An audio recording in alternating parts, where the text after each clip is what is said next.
Viral telapak sepatu siswa lepas saat acara wisuda, banjir doa dan pujian. Baru-baru ini viral di media sosial, memperlihatkan seorang siswa yang telapak sepatunya lepas saat acara wisuda berlangsung.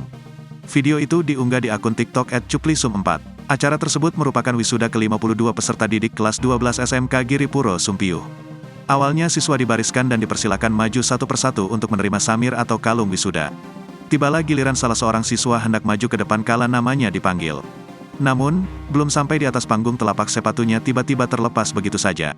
Tak mengambil telapak sepatunya, pria itu terus berjalan dan sempat membungkukkan badan ke depannya seraya memberikan penghormatan kepada guru dan tamu undangan yang berada di samping panggung. Sementara telapak sepatunya diambil dan diamankan oleh salah satu petugas dalam acara wisuda tersebut. Siswa tersebut tampak santai hingga dirinya turun dari atas panggung. Banyak warganet yang merasa terhibur, memberikan semangat hingga doa kepada pria tersebut. Bahkan ada juga yang memuji kepercayaan dirinya karena terus melangkah untuk naik ke atas panggung.